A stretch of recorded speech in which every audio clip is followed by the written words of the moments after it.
Tapi coba kita renungkan kembali how powerful ya Jokowi. Bagaimana kekuatan itu begitu diberikan secara luar biasa oleh Undang Dasar 45 kepada seorang presiden, gitu. Sehingga apapun namanya, yang namanya presiden itu luar biasa. Jadi kalau presidennya saja memberikan contoh yang baik, saya nggak yakin menterinya berani.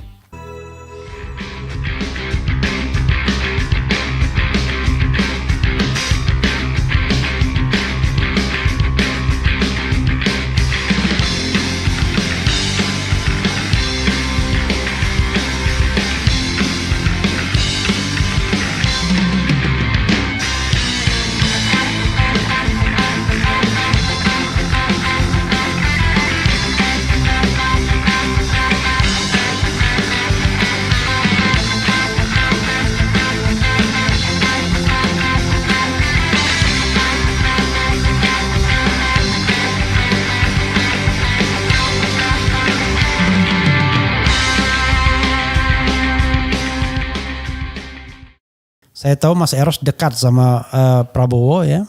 Usianya pun Ya setahun lebih tua Mas Eros. Iya. Prabowo 51, Mas Eros 50. Jadi wajar kalau dia panggil wo doang.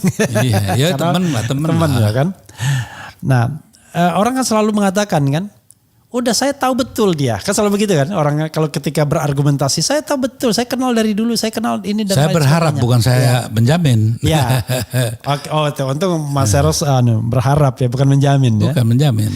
Kalau pakai skala meter Mas. Ya. Misalnya kita iseng-iseng. Kita pakai agenda lah, pemberantasan korupsi misalnya. Ya. Pengertian pemberantasan korupsi itu tanpa tebang pilih ya. Kalaupun kemudian ini diproses lebih dulu itu soal lain. Tapi tanpa tebang pilih itu artinya semua diproses. Sooner or later kan. Kalau soal pemberantasan korupsi berapa kalau 0 itu paling tidak bisa diharapkan 100%. Bisa diharapkan berapa persen Mas Eros? Minimal modal sekarang mungkin 60% minimal. Minimal 60%. 60% minimal. Kalau mahasiswa tetap lulus tapi nilainya C. Ya, nggak apa-apa. Karena gini, karena kan dengan wataknya dan sifatnya dia, trying to be a hero gitu kan, sebagai pahlawan. Dia juga tanyakan deh, semua anak-anak buah dianya itu setia loh, karena memang dia seorang kalau yang ada temennya susah sekali dia langsung bantu segala gitu. Orang setia karena dia royal soalnya. Iya. Makanya saya ingin katakan bahwa sebetulnya dia yang playing the game the hero itu kan mainan yang dari kecil ya. Ingin coba jadi kayak pokoknya hero lah gitu ya. Nah mungkin juga dengan slot yang dia miliki sekarang, dia bisa bermain di wilayah itu. Atau dengan umurnya yang sekarang, kan umurnya dia kan sudah 73. 73 tahun. Ya. Sehingga nggak ada lagi waktu untuk ya bermain macam-macam. Menjelang 73 ya. Karena kan nanti 78, karena itu mau dekat 80. Sehingga dia akan betul-betul memikirkan legasinya. Tidak seperti Jokowi yang waktu itu masuk ke sana dengan umur yang masih 40 akhir atau 50 awal, saya nggak tahu. 50-an. Ya 50-an. Ya. Dia masih punya ya, untuk punya waktu untuk bermain-main hal yang mungkin sekarang dipermainkan. Tapi kalau Bowo saya rasa time constraint-nya ini ya membuat dia juga berpikir lebih jauh untuk masalah. Ini analisis atau harapan? Ya. Ini analisis atau harapan? Dari pembicaraan panjang saya gitu ya. Dia tuh kan saya tahulah masa kita bangsa Indonesia begini, masa mereka yang orang-orang sebetulnya nggak layak itu enak aja semuanya ke mereka gitu loh ya. Artinya ya yang kayak mereka inilah gitu ya. Tanpa pendekatan rasialis ya. Nah, jadi menurut saya itu juga masih tidak mungkin lah terhapus dalam ininya ya. Karena begitu dalam gitu ya. Sehingga kadang-kadang kan kita terlalu memvonis orang gitu ya. Pada saat peristiwa tertentu saja gitu ya. Bahwasanya dia juga apapun namanya mantu mau diapain ya kan. Waktu dipecat juga Om Mitra juga gitu. Waktu telepon saya itu teman Cibowo tuh gitu. Kenapa Om lagi dipecat ya? Pecat siapa Om? Nanya lagi kamu ya besan saya gitu. Artinya dalam beberapa hal bahwasanya juga ketegangan mereka juga ada. Tapi saya juga kepada Titi kan saya dekat juga baik lah ya. Dan saya kok lihat ya kemungkinan gini loh Mas. Kita jujur lah ya. Ya. Andai kata waktu itu kita yang diberikan kekuasaan pada saat pasca reformasi menjalankannya dengan benar, karena kita nggak perlu seperti sekarang. Iya, iya. Maaf ya, harus saya katakan ini, ya mulai Habibinya ya, dengan adanya segregasi agama ya kan, terus kemudian masuk Gus Dur dengan ya setiap Jumat memberi wejangan gitu kan. Jadi arahan pada hari Jumatnya itu yang sangat terkenal dan juga kemudian buatlah musuh setiap hari Jumat. Ya, jadi memang banyak hal. Kemudian Pak Mega dengan hal-hal yang juga kita tahu ya banyak hal yang di zaman Pak Mega juga perlu kita kritisi gitu. Saya ini pendiri PDIP dan pendamping dia dulu ya sampai dia pendiri PDIP yang 99. Iyalah, bahkan saya mulai PDI itu justru pendiri Litbangnya juga saya sangat aktif di Litbangnya gitu ya. Pada tahun 80 berapa 1 atau 2 tuh ya. Jadi maksud saya sudah lama mengenal ini ya. Sehingga kita harus secara kesatria juga ada kesalahan juga yang kita buat. Jangan kita merasa benar sendiri gitu ya. Ada kesalahan yang harus kita koreksi. Kemudian juga Mas Bambang Yudhoyono ya. Sudahlah, banyak juga hal yang harus bisa kita kritisi. Sehingga kesalahan yang menumpuk. Andai kata waktu itu ya, meninggalkan catatan-catatan perjalanan yang betul-betul memberi ruang di mana perjuangan reformasi itu menjadi nyata, ada dan terwujud, kan gak akan mungkin terjadi seperti ini.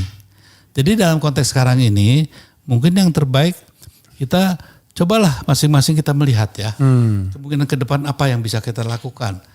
Kalau menyalahkan Jokowi itu menurut saya sih tukang beca aja udah tahu kok sekarang. Ya, jadi kalau kita sekarang masih mempersoalkan dia gitu ya, it's too late itu kenapa? Sudahlah ini orang mau sebentar mau ini gitu ya. Sementara satu kesadaran kita bagaimana teman-teman kita yang dijabat maaf ya ditawarin jabatan komisaris sudah melenceng kok. Nggak usah gitu. Dijauhin tenaga ahli gitu ya. Apa staf sus. Waduh udah kayak gimana gitu ya. Dan saya lihat kok banyak juga para staf sus yang luar biasa itu. Apa namanya? Luar biasa duitnya. Iya dong ya makanya jadi kita juga harus bisa mau tidak mau ya ke depan. Kita dulu ngeritik Orde Baru. Pertanyaan saya, apakah lebih baik dengan Orde Baru sekarang ini? Jujur ya. Jujur. Kan ditanyakan kepada saya kalau ruang kebebasannya masih ada kalau sekarang. Loh, sedikit. Kalau menurut saya ada hal-hal yang kalau kita bicarakan kan secara sepenuhnya kan susah ya kan. Nah, memang ada hal yang memang sangat harus jangan sampai amit-amit jabang bayi lah gitu ya. Kalau ekonomi ya lebih baik Orde Baru. Ya. Tapi kalau ruang kebebasan berbicara ya sekarang masih ada ruangnya. Ya. Kalau ngomong begini di Orde Baru udah ditangkap kita Mas. Ya, kebebasan tanpa dasar juga akan bahaya. Ya. Nah, di sana tuh dasarnya kuat, kebebasannya nggak ada, gitu kan. Jadi memang hal seperti ini kan tidak bisa kita secara hitam putih melihat ini semua ya. Bahwasanya diri kita juga banyak boroknya, iya. Ya, bahkan contohnya lah, saya nggak bisa mengerti itu. Karena buah saya banyak lah yang jadi DPR, jadi pemimpin gitu. Saya tahu dulu kan naik bus gitu kan. Masa dalam jangka 10 tahun bisa begitu luar biasa. Satu periode tiba-tiba menggunung. Ya ada yang sekarang rumahnya di Menteng lah segala gitu ya dengan ini. Dari mana? Kalau tidak dagangan apa gitu kan. Nah contohnya sekarang bagaimana kita semua diam Bung. Kita sekarang ribut-ribut setelah ada kecelakaan. Lalu lintas yang tadinya ngebut-ngebut didiemin aja. Contohnya pembangkrutan negara. Ya, lewat yang namanya pemberian lisensi pertambangan. Ya. Yang melanggar jelas-jelas Undang-Undang Dasar 45 pasal 33 ayat 2 ayat 3. Kok kita semua diem? Gitu ya. Kenapa kok kita semua yes and amen aja gitu kan? Sebenarnya kalau dibilang diem semua juga tidak, tetapi memang suara itu terlalu kecil. Terutama ketika misalnya undang-undang pertambangan. Justru pertanyaan saya sederhana kan. Kalau terlalu kecil itu karena yang namanya Refli Harun Erojar itu kecil. Suaranya dalam konteks menyentuh negara. Karena yang berwenang sudah ada kita kasih Iya. Yang salah kan kita yang ngasih. Iya. Di DPR-nya semua diem kok gitu ya. Jadi kalau sekarang nih, Karena DPR-nya orientasinya ini semua. oh iya makanya. Nah dengan begitu saja, kenapa kita tidak melihat bahwasanya? Makanya saya lebih percaya orang yang mengatakan too expensive untuk memberikan seluruh kekuatan ataupun hak politik mengelola negeri ini kepada para politisi. Ya, tapi Mas ya, karena gini, saya percaya bahwa kepemimpinan itu kalau perbaikan ke depan tidak bisa ditentukan hanya satu orang saja. Ya, tapi betul. kalau orang yang berkomitmen mungkin ada trigger mekanismenya kan. Kalau JKW nggak ada trigger, tidak sebagai trigger mekanisme dia. Tapi saya membayangkan ya, kalau sekarang orang udah biasa cari uang mudah dengan main politik, korup begitu, kan mudah sekali lihatnya kan saat masuk gembel, ketika di prosesor di politik tiba-tiba udah kaya raya kan begitu kan. Dan orang menikmati itu kan. Dan mereka adalah orang yang punya voice di masyarakat. Makanya tidak heran kan kalau approval rating Jokowi tinggi karena selalu dieho oleh orang-orang yang merasa puas di lingkaran kekuasaan kan, baik di eksekutif, legislatif maupun yudikatif. Nah kan hal yang sama kan tidak akan mudah untuk berubah di zaman Prabowo. Oh, setuju saya bahwasanya gini, Anda katakan memang tidak mungkin seseorang, tapi coba kita renungkan kembali how powerful ya Jokowi bagaimana kekuatan itu begitu diberikan secara luar biasa oleh Undang-Undang Dasar 45 kepada seorang presiden, ya toh? Sehingga apapun namanya, yang namanya presiden itu luar biasa. Jadi kalau presidennya saja memberikan contoh yang baik, saya nggak yakin menterinya berani, karena sesederhana itu, apalagi paternalistik ini ya, di mana partner klien itu masih sangat kuat di kita gitu ya. Contohnya kalau misalnya saya di kantor saya nggak ada berani macam-macam itu, karena saya nggak pernah gitu. Ya, di keluarga saya nggak pernah begitu, karena saya tidak begitu. Sehingga kehilangan percontohan ini ya. Anda mengatakan jangan korupsi loh, tapi gimana?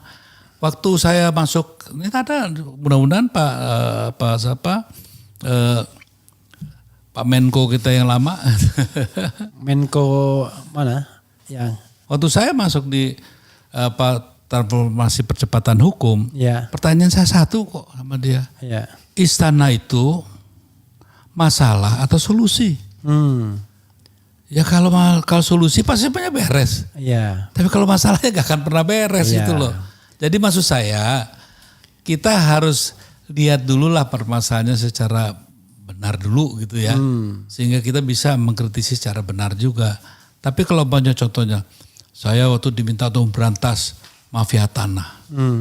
Tiba-tiba mafia tanahnya foto-foto sama presiden, kan pusing saya ya kan. Jadi maksud saya hal-hal seperti itu kan realita. Jadi kalau misalnya kita bicara kebebasan, ternyata orang fasih menyebut Jokowi, Prabowo, tapi tidak berani menyebut Mr. T. Ya mungkin even Pak Mahfud sekalipun. Iya, itu katanya kan T itu kan ada di mana-mana. Di swasta ada, di kepolisian juga ada, itu kan ada di mana-mana lah ya. Tapi maksud saya beginilah, bahwasanya conspiration ya, kejahatan yang berjamaah ini kan harus ada imamnya kan. Ya semuanya kan makmum ini. Kan? Contohnya pernah waktu itu saya ya agak sedikit berbeda sama Master Luhut gitu the super minister gitu ya. Lalu dia bilang, Mas Eros, do you really think apa-apa yang saya lakukan tidak saya report ke beliau?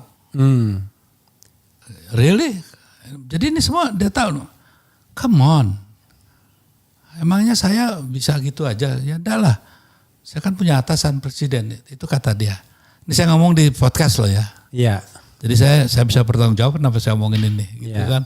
Artinya kalau toh cap itu begitu luar biasa ke si Luhut ya. Itu kan sudah diketahui, dilaporkan dan direstui oleh presiden.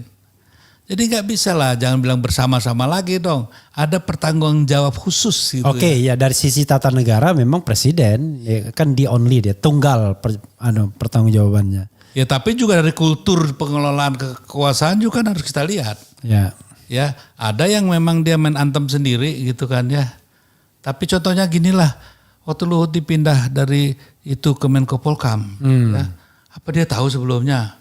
Kau bilang tahu bohong Pak Luhut, saya saksinya kan itu. Terus dia dipindah juga ke investasi, belum sekuat itu kok. Dia kan sekuatnya setelah ada COVID ini ya, jadi luar biasa. Artinya memang apapun namanya ya kita boleh bicara ini bicara itu, tapi Jokowi itu orang yang tahu kapan mengambil orang, kapan ini. Contohnya dia tahu nih instrumen ini kalau saya gabungkan sama ini pasti jadinya ini dia di dalam hal itu ya. Bahwasanya bukan hasil yang kita harapkan itu lain soal. Ya. Tapi kita harus akui bahwa siapa sih presiden yang paling hebat di dunia ini untuk mencipta image itu ya. Yang menjadikan citra politik menjadi realita politik. Realita politik hancur oleh citra politik. Kan hanya di sini kan yang nomor satu di sini. Sehingga dalam konteks hal itu ya kita harus tahu bahwasanya yang dihadapin ini katanya kan orang yang kata Mas Raffi apa orang yang nggak awam gini. Mungkin jangan marah ya. Itu mungkin kesombongan intelektualnya Mas Harun aja. Tapi dalam realitanya menurut saya kan tidak perlu menjadi profesor. Karena untuk sebagai ilmuwan yang bertanggung jawab tentang pada humanisme kan bukan wilayah dia. Yang penting gimana caranya nekuk, gimana caranya menjatuhkan, jegal apa segala. Itu yang diperdalam. Justru terbalik. Gara-gara dia tidak sekolah, makanya dia tidak ragu-ragu melakukan apapun. Bisa saja. Beda sama SBY misalnya. SBY coba bayangkan, jenderal penuh, ya kan? Waktu setelah itu jadi jenderal kan. Kemudian badan besar, ya kan? Pesona hebat itu. Tapi justru ruang demokrasi lebih lebar dibandingkan, karena dia selalu punya ingin menjaga image-nya sebagai seorang intelektual, sebagai orang yang berpendidikan, bukan orang yang main kayu dan lain sebagainya. Itu kan yang mau dicitrakan. Makanya doktornya itu nggak dia pernah hilangkan. Jenderalnya dia hilangkan dalam setiap surat, tapi doktornya nggak dihilangkan. Ya tapi kan kita lihat juga ya, saya kebetulan sebelum dia jadi presiden ini kan saya bicara di podcast ya kan, saya bisa bertanggungjawabkan. Kalau ketemu saya itu minta doa setuju ya begitulah gitu ya. Pokoknya saya berharap itu wah nanti Indonesia gimana. Kita lihat kenyataannya toh. Ya KKN-nya juga ada kan, ya kan nepotismenya juga cukup mendasar. Film saya di Bredel yang katanya Jarod menyebarkan komunisme yang film Lastri, dia diam aja kok. Di era Jokowi dia sebagai presiden loh ya. Tahun berapa itu? Ya sampai lupa lagi saya tahun berapa tuh ya. Pokoknya itu maksudnya SBY atau Jokowi? SBY lah. SBY, oke. Kan dibilang katanya loh, saya report ke dia juga kok diam aja kok. Jadi sebelum apa-apa baru 8% saya syuting diberhentikan oleh tentara dan polisi. Saya lapor ke dia aja, diam aja. Judicial lain diam aja kok. Jadi sudahlah gitu. Don't play the game of hero orang yang paham demokrasi dan seterusnya. Come on. Gitu. Kita semua ada dosanya nih. Dosa kamu ini jadi seperti ini. Gitu. Maksud saya relatively sesungguhnya. Jadi gini kalau relatively sih oke lah. Maksudnya gini, kalau dengan infrastruktur SBY, Prabowo dan Jokowi, kan harusnya kan yang lebih otoritarianistik itu wataknya Prabowo. Kalau kita bicara infrastruktur politiknya. Kedua SBY, ketiga baru Jokowi. Tapi yang terjadi kan tidak. 10 tahun SBY sama 10 tahun Jokowi dalam hal kebebasan. SBY lebih baik kan ada datanya, Freedom House misalnya kan. Kalau di Jokowi kan sudah partly free dan lain sebagainya. Nah maksud saya kalau omongan Rocky itu terjadi, kalau seorang militer menggunakan watak militeristiknya, damage-nya juga akan lebih gede gitu. Nah saya khawatir aja. Ya memang itu kalau untuk jadi orang yang sudah gila atas dirinya ya, menjadi seorang diktator militer gitu yang mengerikan ya. Tapi contohnya gini, kan kita juga digoda nih ya kan. Cina yang jelas-jelas pahamnya itu ideologinya ya, ideologi resmi negaranya kan masih komunisme. Ya. Tapi they become the winner dalam peradaban masa kini. Di perekonomian lagi, gila kan? Lihat kehancuran Amerika sudah hampir sedikit nyata. Ya di jalan-jalan Hollywood saya terakhir ke sana juga, aduh banyak gembel. Ya sih. Nah, jadi hal ini juga sebagai catatan ya, bahwa demokrasi yang seperti apa sih? Aneh bicara soal ini, contohnya nih, udahlah kita bicara, tinggalkan dulu sementara saya lonjak ke luar ya. Iya. Begini, ke depan. Di Indonesia tuh kalau di Hindu itu ada kasta ya, di Bali ini. Ada Brahmana, Satria, Waisya, Sudra. Di Indonesia nanti hanya 2 kasta. Ya, hanya kasta Waisya dan Sudra. Yang di Waisya ini itu udah merangkul semuanya. Karena para pedagang inilah yang running the country ya. Jadi para pedagang inilah yang sebenarnya sudah mengkooptasi lembaga Brahmana dan lembaga kesatria. Ini kenyataan yang ada hari ini.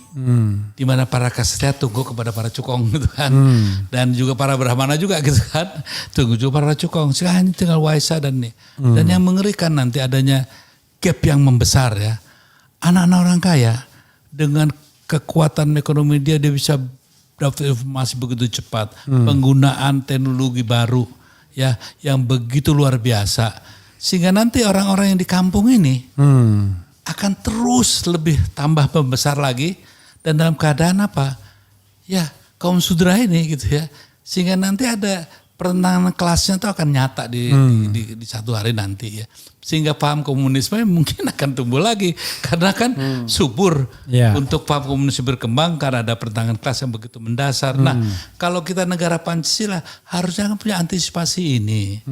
Contohnya maaf ya, saya tidak ada sentimen sama para cukong, silahkan aja ya. Tapi kan saya kebetulan waktu itu semacam apalah, bayangan ya, debt collector negara. Saya tahu kok, saya pernah sama Antoni Salim, sama Osman dan Namon, sama Peter Gonta, Peter Sondak, semua itu semuanya ya. Kok Peter Gonta, Peter Sondak gitu ya. Dan Arifin Pandigoro, segala semua waktu itu saya juga yang ini kan. Jadi saya tahu dulu siapa di BLBI saat itu ya, yang betul serius, gitu kan. Nah sekarang lihat dalam jangka hanya berapa tahun, 20 tahun, they are back ya. And running the country. Kan ini kan satu hal yang kenapa mereka bisa begitu. Kan gak bisa bilang bahwa mereka curang, mereka loh. Karena kita bodoh, karena kita lemah, karena kita sok kuasa tapi gak menguasai apa-apa. Inilah kenyataannya, tidak ada konsep ya penyelenggaraan negara yang baik secara holistik gitu ya. Gak ada. Jadi semuanya cuma apa itu, trial and error juga enggak, sebuah improvisasi. Sehingga itu yang menurut saya sekarang kenapa kita nggak berani kaum intelektual ya mengatakan, dan budayawan juga dan juga para agamawan, yes the defeat of the intellectuals ya, dan juga katakanlah para budayawan dan para agamawan. Nah, ini tuh yang begitu nyata. Kemenangannya para pedagang inilah. Nah justru itu sekarang apa kita mau begini itu kan pertanyaannya. Kalau kita cuma bisa mumbling aja, marah aja sama Jokowi, terlalu kecil buat saya ya. Jokowi menurut saya terlalu kecil kita marah dia. Karena ada hal yang begitu besar di belakang itu, sebuah korporasi yang sebetulnya mempunyai kekuatan yang abadi itu, ya abadi. Karena seluruh ekonomi kita dipegang oleh mereka kok gitu ya. Pertanyaannya from where to go? Dari mana? Apa? Dari mana kita mau memulainya? Nah justru itu yang harus menjadi tantangan ke depan. Bukan mikirin yang hal mas saja ya, yang sebagai akibat. Jokowi memerangi juga akibat menurut saya. Udahlah, ini orang kalau memang udah, makanya waktu di dalam dialog saya bilang, bicara kejelekannya udahlah kita udah tahu itu sih, gak usah. Cuman how to solve this nation problem ke depan. Karena kita akan dibenturkan satu suasana di mana pendidikan kita saja udah hancur ya.